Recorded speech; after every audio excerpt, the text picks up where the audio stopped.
Okay, let's walk through this one just so we kind of get a refresher of how these work energy theorem questions are going to work.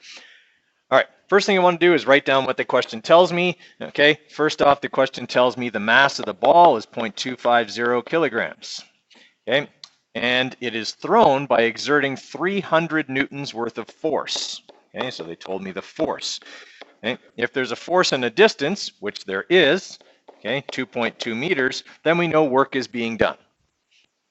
Okay, it says that this work is changing the speed of the baseball from rest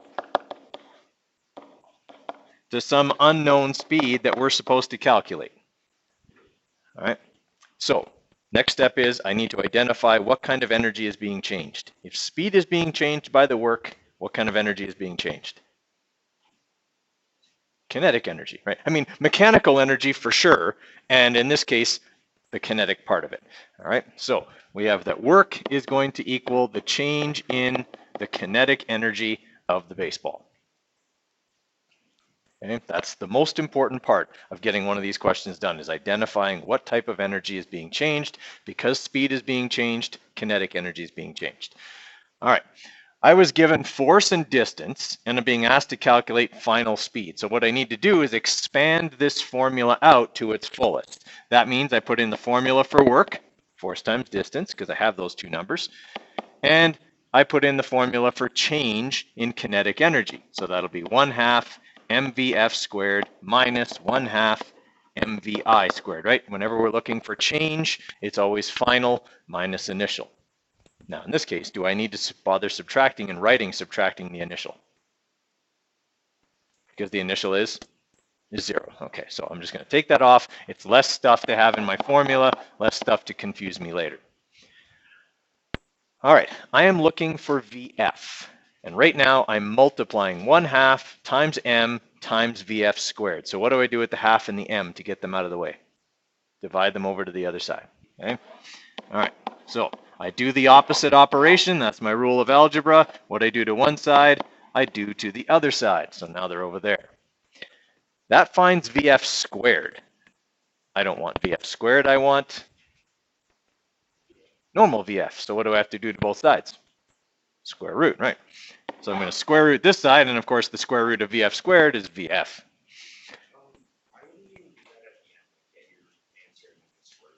Well, I will when I actually do the math. I will. I just write it this way because that's the way it's going to set up. Yeah. Okay. So what we'll have here is the square root of 300 newtons times 2.2 meters. So that's calculating the work. And I'm dividing that by 1/2 times the mass of the baseball. And that's going to give me my final speed. Okay. So 300, okay, times 2.2, there's the work, 660 joules, divided by, and then I have to put this in brackets, 0.5 times 0.25. Okay, and then I have to square root that. All right, so this ball is going to reach a speed of 72.7 meters per second.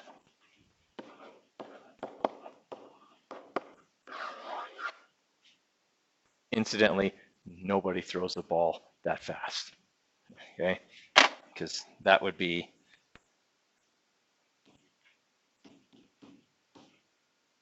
(261 kilometers an hour).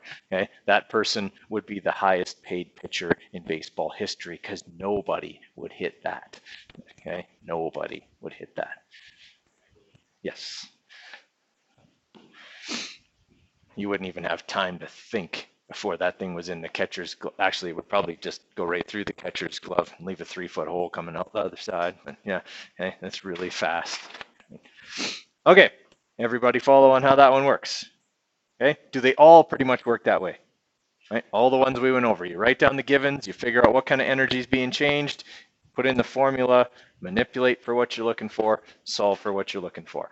Okay, that's going to be our kind of way of doing these. Okay, so I want you guys to write this one down and give it a try. Okay, it's much like the example we did with the playground zones and stuff. Okay, you're looking for the distance it's going to travel in changing its speed here, okay, and slowing down.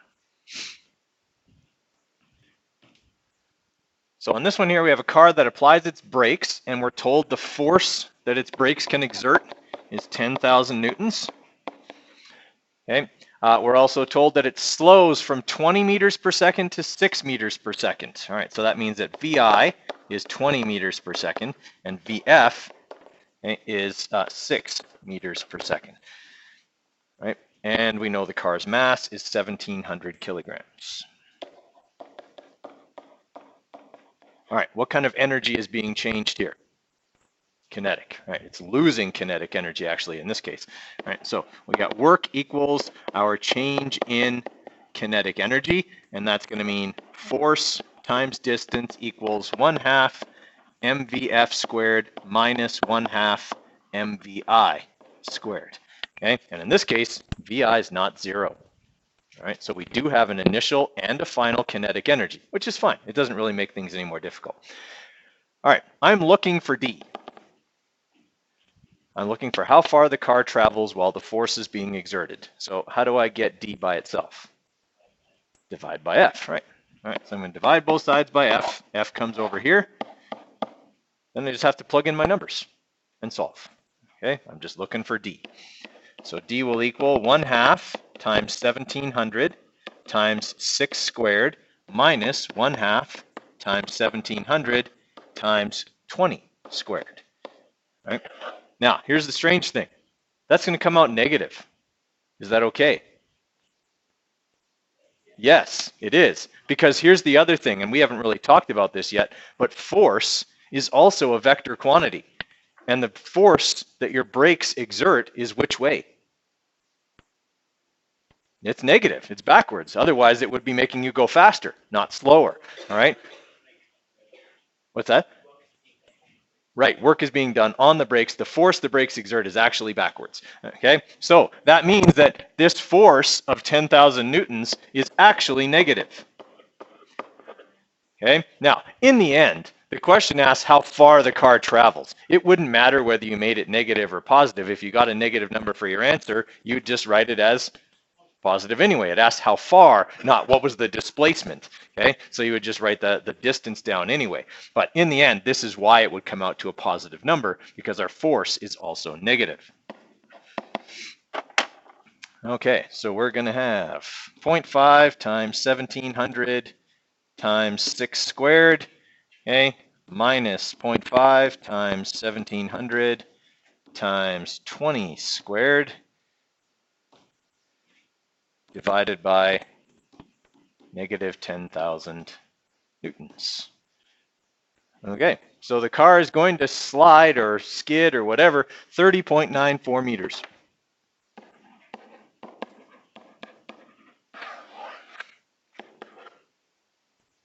Okay. How are we starting to feel about these? Okay. They really don't get much more difficult or much different than that.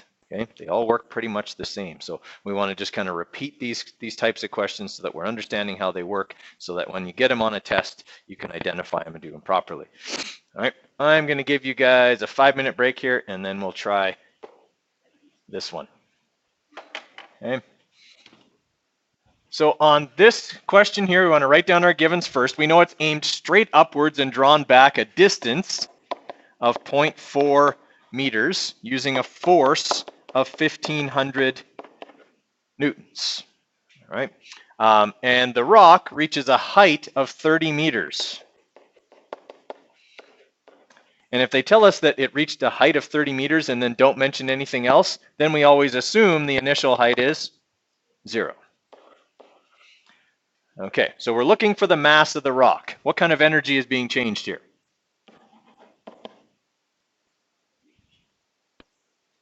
Potential is being changed. I mean, yes, kinetic is changing because when we launch the rock, it's going to move really fast, but that's not what the question is asking about. The question is just asking about how much potential energy it's going to have. Okay, so we're going to have the change in potential energy, which will mean force times distance equals m times g times hf. We could write minus m times g times hi, but there's no point because it's 0, right? I mean, hi is 0. Anything times 0 is 0, so there's no point in even writing it. All right, So I'm trying to calculate the mass of the rock. Everything here is being multiplied, so what do I do with G and HF? Divide them over to the other side. Right.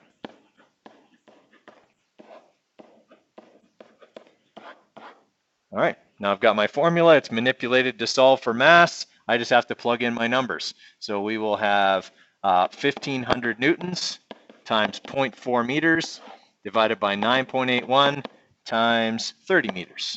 Okay, keeping in mind in a formula like this, even though brackets aren't in there, there are brackets that essentially need to be used. All right, so we'll have 1,500 times 0.4, okay, and that's going to be 600 joules, so that's how much work is done, okay, divided by 9.81 times 30. All right, so our rock is 2.04 kilograms. Pretty heavy rock, about 5 pounds. They are very realistic. I never said how big the slingshot was. Could have been a big bungee cord slingshot.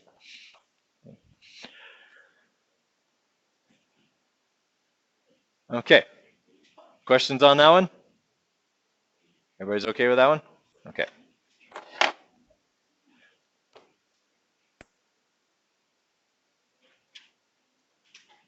Okay, try this one. We're looking for the final height of the box on this one. This would be about as involved as a potential energy and work question could get. Okay, so give this one a try. Okay, so on this one, they tell us first off the amount of work done, which is nice because then we don't have to do the force times distance thing. We already know what force times distance equals. It equals 4,000 joules. Okay, so that much work is done on a 25 kilogram box, so they told us the mass. Okay, in carrying it up a ladder from an initial height of 7 meters, okay, to some final height that we don't know. All right, so that's what we're supposed to calculate. So in this case, work is a change in potential energy. Right, we're changing the gravitational potential energy of the box. But in this case, we actually have both a final and initial value for that. So work's going to equal m times g times hf minus m times g times hi. Okay, now I have mg and I have hi, so I can calculate what mghi is, correct? All right. Once I have that number, I would just do what with it if I want to get hf by itself? What would I do with this whole thing? I would add it over here to the other side, right? I'm subtracting this. It's just a number. I would already know what the number was, so I can add that number over here. Essentially, then what we're saying is work, which is the change in energy, plus our initial energy equals our final energy.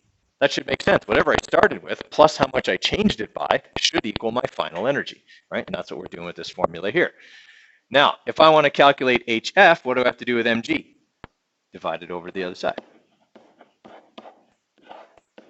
Okay, it does not cancel here, right? Because this is a separate operation on the top. Okay, so when we do this, we're going to have 4,000 joules minus 25 times 9.81 times 7 divided by 25 times 9.81. That will give us our final height, which should come out to 23.3 meters, but we'll just double check it here real quick. Okay, so 4,000 minus 25 times 9.81 times 7. Sorry, we're supposed to add, you're right. My bad. Plus. Okay, so we have 5,716.75 joules, and we divide that by 25, in brackets, 25 times 9.81. All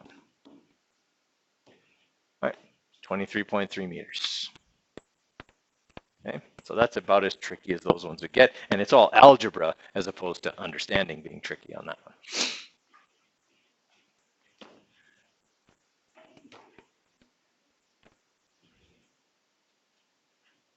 Okay, this one I want you to solve for the force. Okay, so we got a toy car that's using a spring to propel it across a level floor. Okay, we actually use these on our dynamics carts sometimes for conservation of momentum in physics 30. We have a spring-loaded plunger that just is attached to the back, and when you tap the button, it punches off the wall and away it goes. Okay, so what we're looking here for is the force the spring exerts if it's going to increase the speed of the cart from 1.2 to 3.1. So this is going to be a lot like what we just did with potential energy, except this time it's going to be kinetic energy. All right, so it's going to work a lot like that last question. All right, so we have this toy car that's using a spring to propel it along a level floor, meaning the potential energy is not changing because the height won't change. Okay, the spring is compressed 0.23 meters, so they gave us the distance. Okay, and the cart increases in speed from 1.2 meters per second to 3.1 meters per second. Okay, if the cart has a mass of 650 grams, what do I have to do with that? Convert it to kilograms. Okay, what's the force needed? Because a little cart's not going to weigh 650 kilograms, right? Okay, so what we have here is that the work being done is changing, Harrison, the kinetic energy of the cart. All right, so that's going to mean force times distance equals 1/2 mvf squared minus 1/2 mvi squared. Okay, so just like the, or similar to the last one, we're looking for the force needed here. So what do I do with D? I divide it, right? Okay, I can't cancel anything over here. I have an initial and a final kinetic energy, so they both have to stay. All right, so what I'm going to do then is I'm going to say that my force will equal 1/2 times 0.650 times 3.1 squared minus 1/2 times 0.650 times 1.2 squared, all divided by 0.23 meters. Okay, when I punch that into my calculator, I have to do the top first. So 0.5 times 0.65 times 3.1 squared, okay, minus 0.5 times 0.65 times 1.2 squared. Whoop.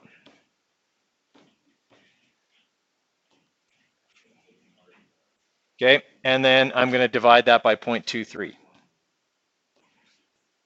All right, so we're looking at 11.5 newtons, okay, worth of force in order to do this. Okay.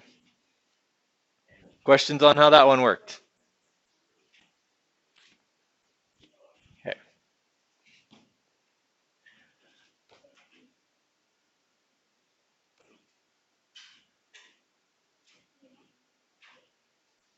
Okay, let's have a look here at just question number 1, and then I'm going to have you guys try something else here.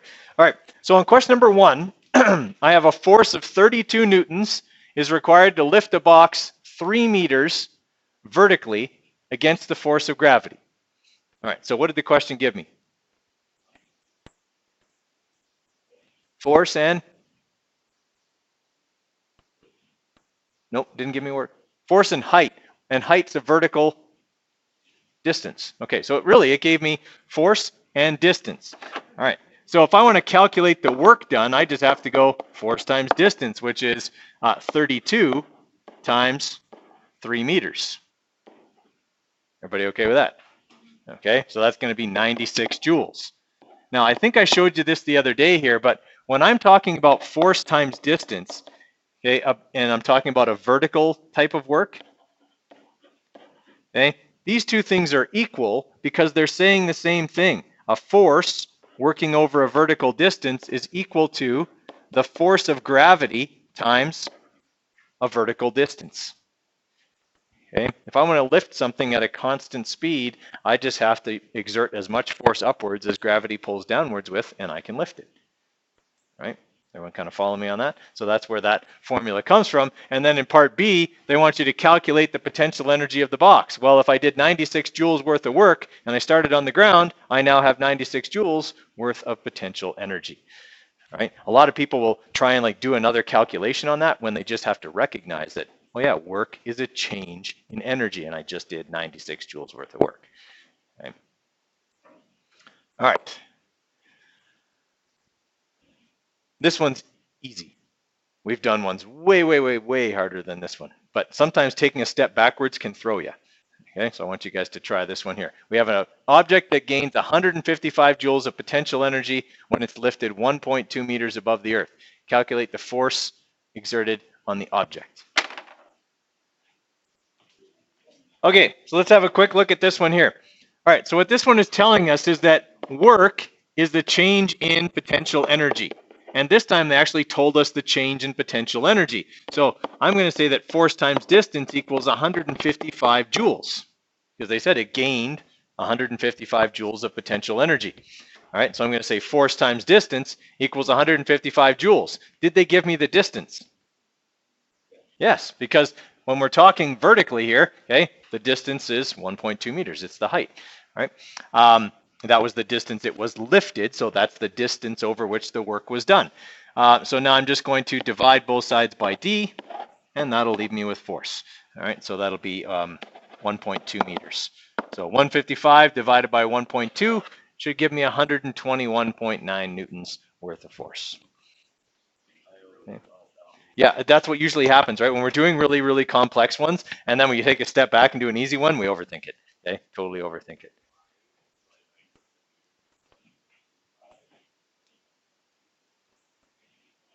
Mm-hmm. But otherwise, you did it right. You just put the wrong number in. Okay. Right. Then you understood how to do it. You just failed miserably at doing it. Okay. All right, we'll make this one the last one of the day. Okay, so standing on the gym floor, okay, a person jumps up to dunk a basketball. He has a mass of 70 kilograms and jumps straight up to a position where he has gained 800 joules of potential energy. Okay, how high did he jump? So quick look at this one here. All right, they told us that they gain 800 joules worth of energy, so that's the amount of work done. So that equals their final potential energy. How do I know it equals their final and not the change? Well, actually, it's both, because the initial was 0. It says they were standing on the floor. All right. So all I have to do is manipulate here for h. So I divide both sides by 70 times 9.81. That's m and g. Okay, and I will get my final height of 1.16 meters for that one. Okay, so tomorrow we'll be looking at some different applications of this. Okay, on Friday.